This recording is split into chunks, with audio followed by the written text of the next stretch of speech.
Silakan pesanannya. Aki mau yang cup new nggak bercanda? Cobain nih super besarnya. Hadir dengan tambahan 3 pilihan side dish. Super lengkap new, besar nikmat new. KFC, jagonya ayam. Assalamualaikum warahmatullahi wabarakatuh. Pada yang terhormat Bapak Halipi Hajian selaku dosen pengantar bisnis. Perkenalkan Pak, nama saya Ahmad Rafiq Suyadi, Prodi Manajemen. NIM saya 112411340. Di sini saya ingin menjelaskan tentang kerugian besar pada KFC. Dan di sini saya ingin menjelaskan latar belakang KFC terlebih dahulu. KFC, kependekan dari Kentucky Fried Chicken, adalah jaringan restoran cepat saji asal Amerika yang berkantor pusat di Louisville, Kentucky, yang berspesialisasi dalam membuat dan menjual ayam goreng dengan daging ayam sebagai bahan utamanya KFC. KFC merupakan jaringan restoran terbesar kedua di dunia, diukur berdasarkan penjualan setelah McDonald dengan 24.000 sekian. Lokasi secara global di 150 negara pada Desember 2019. Jaringan restoran ini adalah anak perusahaan dari Yum Brands, sebuah perusahaan restoran yang juga membawahi Pizza Hut, Taco Bell, dan Wing Street. Sejarah KFC di Indonesia pada tahun 1978, keluarga Galael mendirikan PT Fast Food Indonesia sebagai pemegang hak waralaba tunggal KFC di Indonesia. Pada tahun 1979, gerai pertama KFC dibuka di Jalan Malawai, Jakarta. Kesuksesan gerai pertama mendorong KFC untuk membuka gerai-gerai lain di Jakarta dan kota-kota besar lainnya di Indonesia. Kesuksesan gerai pertama mendorong KFC untuk membuka gerai-gerai lain di Jakarta dan kota-kota besar lainnya, dikarenakan agar bisa sukses menjual ayam goreng di setiap kedai-kedai dan memberitahukan kepada masyarakat bahwa ayam goreng ini adalah pilihan terbaik untuk makanan untuk saat ini. Pada tahun 1990, Salim Group mengakui sisi mayoritas saham KFC di Indonesia.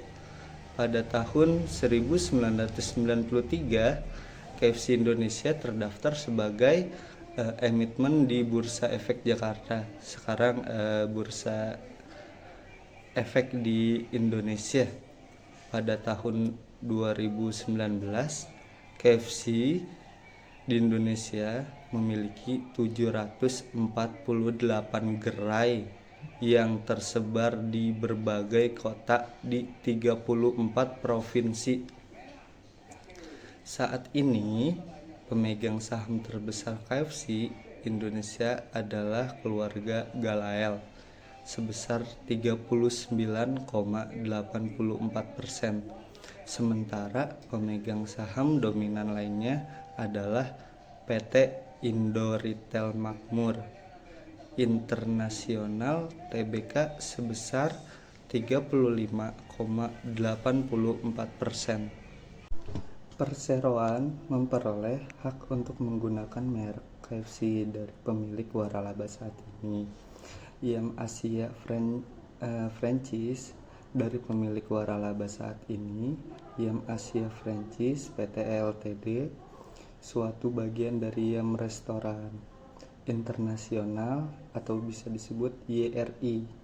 YRI sendiri adalah sebuah badan usaha dari Yum Brands IMC, sebuah perusahaan publik di Amerika Serikat dan pemilik waralaba dari 4 merek ternama, antara lainnya yaitu Pizza Hut, Taco Bell, Danwe, dan Long John Silver. Namun demikian pada akhir 2011 dua merek lainnya yaitu Danwe dan Long John Silver sudah tidak bergabung lagi dalam Yum. Brands INC bahkan dengan keluarnya kedua merek ini tidak mengubah posisi Yum Group sebagai jaringan terbaik di dunia dalam memberikan variasi pilihan restoran ternama. Selain itu, untuk kategori ayam goreng cepat saji tidak ada merek lain yang mengalahkan KFC. Pengalaman sukses dan peningkatan pertumbuhan yang berkelanjutan selama lebih dari 30 tahun tidak diragukan lagi telah menjadikan merek KFC sebagai pemimpin pasar restoran cepat saji di negara ini. Ekspansi jaringan restoran terus diupayakan supaya bisa hadir dekat dengan konsumen, baik di kota-kota metropolitan yang syarat persaingan maupun di kota-kota di daerah tingkat 2. Sejak 4 tahun terakhir, perseroan lebih berfokus pada pembukaan gerai bertipe freestanding, gerai yang berada di bangunan yang berdiri sendiri yang memberikan fleksibilitas yang dalam jam operasi dengan fasilitas lengkap untuk memenuhi kebutuhan dan selera konsumen. Sejumlah gerai yang sudah dibuka sebelumnya direnovasi untuk memberikan tampilan baru yang lebih segar dan modern sesuai dengan objektif perseroan. Pada akhir 2022, perseroan mengoperasikan total 739 gerai yang tersebar di 32 dari 33 provinsi di lebih dari 150 kota di seluruh Indonesia, mempekerjakan sekitar 15.492 karyawan dengan hasil penjualan lebih dari 3,317 triliun pada minggu pertama bulan Oktober di tahun ini. Untuk pertama kali sejak perseroan terdaftar sebagai perusahaan publik, obligasi diterbitkan tanpa warkat berjangka waktu 5 tahun dengan bunga obligasi sebesar 9,5% per tahun yang dibayarkan setiap 3 bulan, yang pada dasarnya akan digunakan untuk membiayai pendirian gerai-gerai baru, renovasi atas gerai-gerai perseroan yang sudah ada, perluas gudang-gudang produksi perseroan, serta membangun gudang-gudang baru. Produk-produk utama perseroan, Colonel's Original Repaste dan Hot dan Crispy tetap menjadi produk ayam goreng cepat saji di seluruh Indonesia yang konsisten dinilai sebagai ayam goreng paling enak versi berbagai survei konsumen di Indonesia. Produk-produk perseroan dikelompokkan dalam beberapa kategori, antara lain menu goceng, menu praktis, dan menu paket kombinasi lainnya. Untuk kategori mode goceng, di mana setiap produk dihargai 5.000, terdapat dari 10 produk bernilai tinggi, di mana Mocha Flood dan Our Burger Deluxe adalah produk dengan penjualan tertinggi. Untuk memberikan keragaman pada kategori mode goceng, pilihan menu diganti dari waktu ke waktu untuk disesuaikan secara praktis, yang terdiri atas produk-produk untuk dipesan bawa dan dikonsumsi sebagai mudah dalam perjalanan seperti Colonel Burger, Twister, Colonel, Yakiniku, dan lain-lain. Untuk menambahkan variasi menu, paket kombinasi dengan harga terjangkau bernilai bertambah. untuk menambahkan variasi menu paket kombinasi dengan terjangkau bernilai tambah super panas dan KFC Attack terus ditawarkan sebagai pelengkap produk-produk utama ini. Juga tersedia produk-produk yang disesuaikan dengan selera lokal, antara lain perdekel, nasi, salad, dan sup KFC. Selain itu, pada 2011, perseroan mulai terus-menerus mengembangkan KFC Coffee sebagai layanan baru di semua gerai KFC bertipe freestanding, gerai yang berada bangunan yang berdiri sendiri, menyajikan rangkaian produk kopi berkualitas, disajikan panas maupun dingin, dan dilayani di counter terpisah dengan ruangan duduk tersendiri pada para pencinta kopi. Untuk mengenalkan minuman bernama Kurs dengan aneka pilihan rasa. Perseroan selalu memonitor kondisi pasar dan citra merek KFC secara keseluruhan dan mendapatkan respons dari konsumen tentang kualitas produk, layanan, dan fasilitas melalui survei rutin yang disebut dengan Brand Image Tracking Study (BITS) yang dilakukan oleh agensi survei independen. BITS adalah survei untuk mengetahui persepsi konsumen dan citra merek KFC, diukur bersama dengan merek utama lainnya,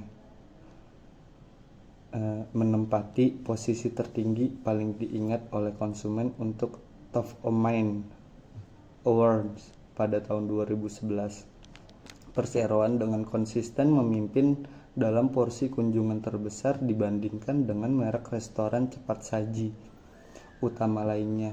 Sebagai pelengkap, survei ini untuk tujuan membandingkan dan kalibrasi dua jenis survei lainnya dilakukan Change Management System dan Change Management Review masing-masing oleh agensi survei independen lain dan Departemen QA.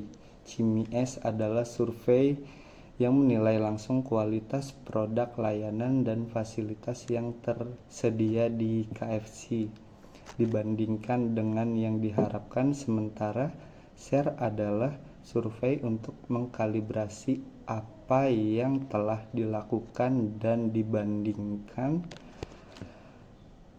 dengan prosedur standar, dan mulai tahun 2011 hasil-hasil SHARE dikirimkan secara elektronik kepada pemilik waralaba. Kinerja perseroan dari segi pertumbuhan penjualan menjadikan salah satu yang terbaik di regional KFC se-Asia selama 2 tahun berturut-turut dengan rata-rata 18,7% pada 2010 dan 13,8% pada 2011, dan perseroan berharap akan terus mempertahankan posisi ini. Pengembangan merek KFC secara terus-menerus dengan berbagai strategi pemasaran yang inovatif, keunggulan operasional, dan pertumbuhan 2 digit yang konsisten, dan penjualan dan pengembangan restoran telah menganugerahi perseroan berbagai penghargaan untuk fungsi-fungsi dari YAM Asia Franchise. Pada tahun 2011, perseroan menerima penghargaan Tiger untuk Customer Mania. Perseroan adalah mempertahankan visi sebagai pemimpin industri restoran cepat saji dengan terus memberikan kepuasan YAM di wajah konsumen, dukungan pemegang saham, keahlian manajemen yang dikelola dengan baik, dedikasi yang loyalitas karyawan, dan terpenting adalah kontinuitas kunjungan konsumen pasti berhasil membawa perseroan meraih visinya dengan visi yang kokoh, misi yang objektif jangka panjang, serta strategi dan nilai-nilai korporasi yang jelas. Berikut yang saya jelaskan mengenai latar belakang KFC, dan di sini saya ingin menjelaskan kenapa sih KFC itu menutup gerai-gerai di Indonesia. Setelah saya cari tahu di media sosial, KFC rugi sebesar 5,555,08 miliar hingga terpaksa menutup 47 gerai dan memutus hubungan karyawan atau PHK sekitar 2.274 karyawan. Manajemen ungkap 2 biang kerok kerugian KFC. Kerugian KFC itu tertuang dalam laporan keuangan kuartal 3 2024. PT Fast Food Indonesia Emitmen berkode FAST ini merupakan perusahaan yang menaungi jaringan restoran waralaba KFC Indonesia. FAST menyebut ada 2 penyebab kerugian besar perusahaan. Pertama, pemulihan usaha dari kondisi COVID-19 yang belum maksimal. Pemicu kedua, situasi pasar makin memburuk akibat krisis Timur Tengah. Dalam situasi ini, KFC menjadi salah satu sasaran gelombang boikot masyarakat.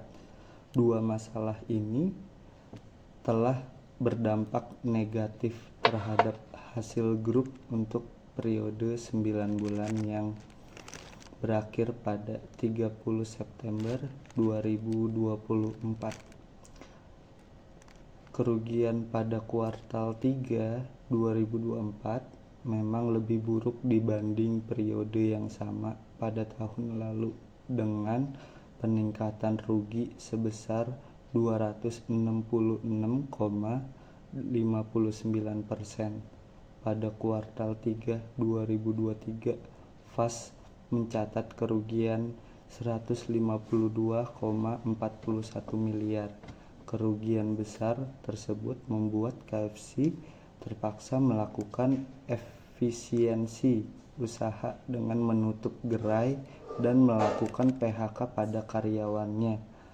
Per 30 September, FAST mengoperasikan 715 gerai, padahal per Desember 2023 masih ada 762 gerai yang beroperasi. Artinya 47 gerai yang tak lagi dioperasikan alias ditutup masih berdasarkan laporan keuangan kuartal 3 2024.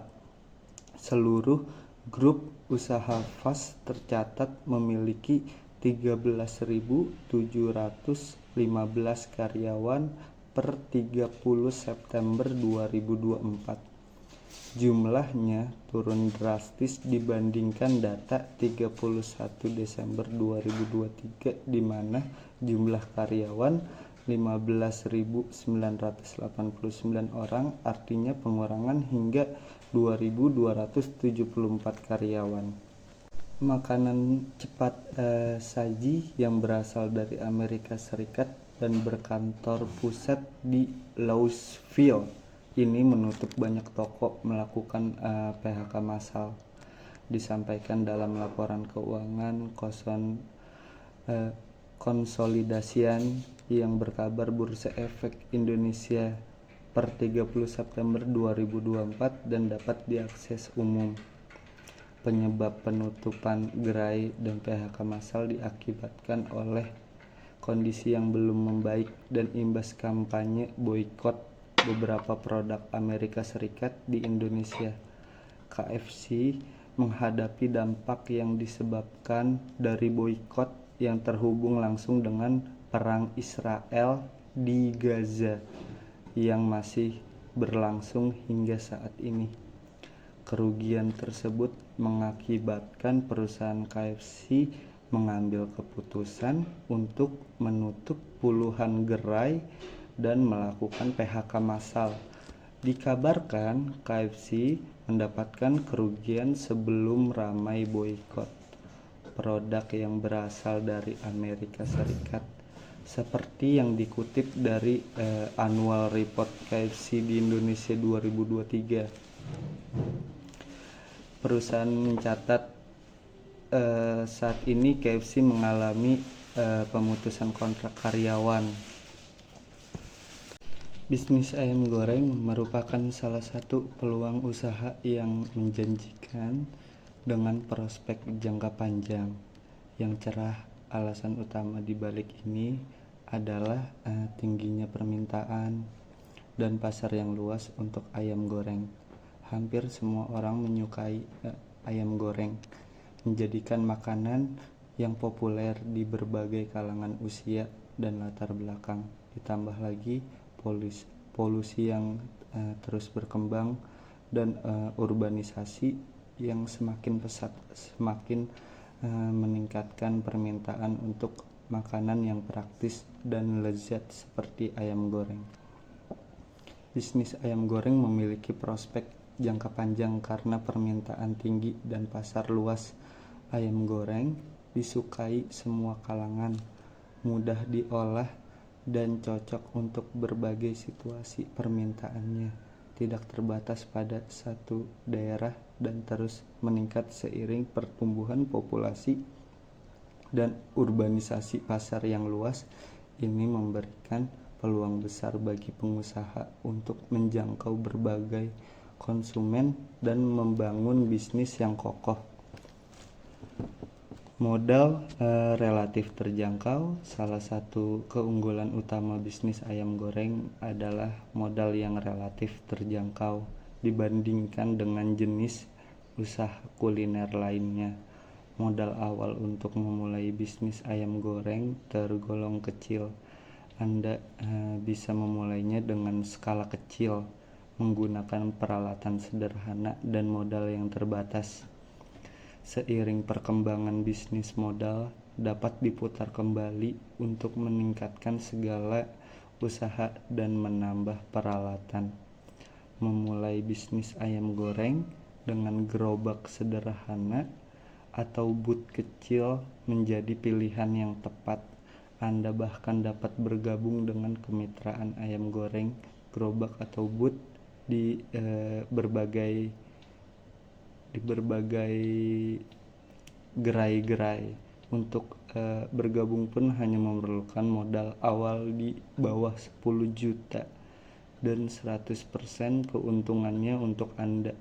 Dengan modal tersebut, Anda akan mendapatkan peralatan jualan, bahan baku, dan dukungan pelatihan. Dengan begitu, modal tidak menjadi hambatan utama untuk memulai dan mengembangkan bisnis ayam goreng. Bisnis ayam goreng menawarkan fleksibilitas dan peluang inovasi yang tinggi. Anda dapat berkreasi dengan menu rasa, penyajian, dan strategi marketing untuk memikat minat pelanggan. Untuk beberapa contoh inovasi yang bisa dilakukan, menu menawarkan variasi rasa seperti pedas, gurih, manis, atau asin. Penyajian menyajikan ayam goreng dengan berbagai pelengkap seperti sambal, saus, lalapan, atau nasi. Strategi marketing mengadakan promo atau diskon atau paket bundling. Fleksibilitas dan peluang inovasi ini memungkinkan untuk mengikuti tren kebutuhan konsumen serta meningkatkan daya saing bisnis. Bisnis ayam goreng memiliki potensi keuntungan yang besar. Margin keuntungannya cukup tinggi karena harga jual ayam goreng umumnya lebih tinggi daripada harga bahan bakunya. Ditambah lagi dengan permintaan yang tinggi, pasar yang luas, pengusaha ayam goreng dapat mencapai volume penjualan yang tinggi. Hal ini tentunya akan meningkatkan keuntungan yang diperoleh. Beberapa faktor yang meningkatkan keuntungan bisnis ayam goreng. kualitas produk, menjaga kualitas rasa dan tekstur ayam goreng agar tetap lezat dan menarik. Efisiensi operasional, mengelola keuangan dan stok bahan baku dengan baik untuk menekan biaya produksi, strategi marketing yang efektif, menjangkau target pasar yang tepat, dan meningkatkan brand awareness. Dengan pengelola yang baik dan strategi yang tepat, bisnis ayam goreng dapat menghasilkan keuntungan yang signifikan dan menjadi sumber penghasilan utama bagi pengusaha. Permintaan yang stabil, kebutuhan masyarakat terhadap makanan pokok seperti ayam goreng relatif stabil. Bahkan di saat ekonomi sulit, kemampuan adaptasi pengusaha ayam goreng dapat beradaptasi dengan situasi ekonomi dengan menyesuaikan strategi marketing dan harga jual. Kemudahan operasional bisnis ini relatif mudah dijalankan dan tidak memerlukan banyak karyawan. Ditambah lagi, kemudahan operasional menjadi nilai tambah bagi bisnis ayam goreng. Proses pembuatannya relatif sederhana dan tidak memerlukan peralatan yang rumit. Hal ini memungkinkan pengusaha untuk memulai dan menjalankan bisnisnya sendiri tanpa memerlukan banyak karyawan. Kenapa KFC itu bangkrut? Ya dikarenakan banyak perusahaan-perusahaan yang sudah membuka gerai-gerai ayam di setiap daerahnya yang mempunyai cita rasa yang lebih baik daripada KFC, yang lebih variatif dan lebih memuaskan pelanggan. Maka dari itu banyak gerai-gerai KFC yang tutup karena tidak bisa menarik pelanggan. Mungkin promonya yang kurang atau tempatnya yang kurang strategis, dan dibandingkan dengan McDonald banyak sekali variasi seperti menjual McFlurry, minuman-minuman atau kopi, dan menyediakan pesanan melalui motor gitu, bisa pesan dari luar gitu. Jika ada makanan yang digandrungi di hampir seluruh dunia, ada yang memakannya hampir setiap hari. Satu di antaranya pastilah ayam goreng. Bagi masyarakat Amerika Serikat, diperingati sebagai National Fried Chicken Day. Entah siapa dan kapan yang memulai, akan tetapi peringatan ini cukup ramai dirayakan khususnya di Kentucky, di mana salah satu ayam goreng seperti KFC berasal. Jika dikulik lebih jauh, ada banyak alasan yang diuraikan kepada para penggemar ayam goreng kenapa mereka begitu menyukai makanan satu ini. Meski kemudian tahu dengan pasti bahwa gorengan bagaimanapun jika dikonsumsi berlebih tidak baik. Seorang pencinta ayam goreng akan sangat tahu bagaimana aroma kombinasi rempah, garam, dan kehangatan ayam goreng.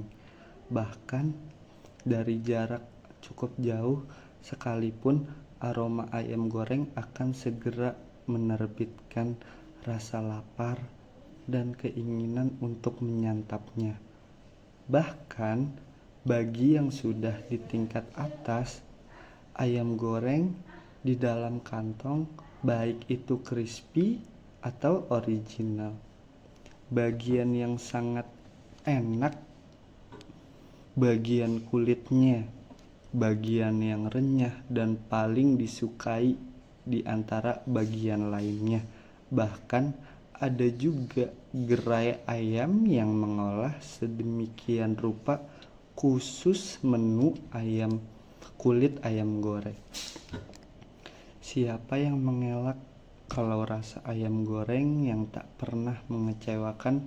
Ada juga karena kepastian rasa ini yang menjadi salah satu alasan seseorang untuk memilih menu ayam goreng untuk santap pagi, siang, atau malam.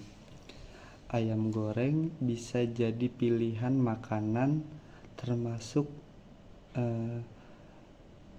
saat berpergian jalan-jalan, sekalipun seorang bisa saja memesan satu bucket ayam goreng dan menghabiskannya tanpa kehilangan nafsu makan. Entah itu dimakan dengan burger, kentang goreng, atau kacang-kacangan, bahkan dengan salad, ayam goreng tak pernah tidak cocok. Menu saat makan pagi pukul 11 siang atau saat makan siang, dan bahkan malam-malam makan malam, ayam goreng seperti halnya roti bisa disantap kapan saja. Keberadaannya yang mudah diakses dan di mana saja ada membuat ayam goreng juga kerap jadi pilihan. Setidaknya satu restoran pasti punya menu ayam gorengnya. Apapun jenis baru ayam goreng, selalu saja ada satu menu favorit ayam goreng yang disukai, entah itu crispy atau original. Ayam goreng tak bisa dibandingkan dengan jenis makanan lain seperti coklat, keju, atau kopi. Bisa mengubah mood atau lainnya. Rasa suka seseorang terhadap ayam goreng akan berbeda setiap orang, dan anjuran untuk menjauhi tak akan dituruti begitu saja. Siapa yang mau berbagi sepotong ayam goreng? Hampir tak ada. Menikmati ayam goreng adalah momen menikmatinya sendiri. Seseorang akan sangat rela berselisih jika ada yang mau merebut ayam goreng dari tangannya. Berikut penjelasan yang sudah saya jelaskan mengenai tutupnya gerai KFC. Mohon maaf jika ada omongan saya yang tidak jelas. Saya mengucapkan wassalamualaikum warahmatullahi wabarakatuh. Terima kasih.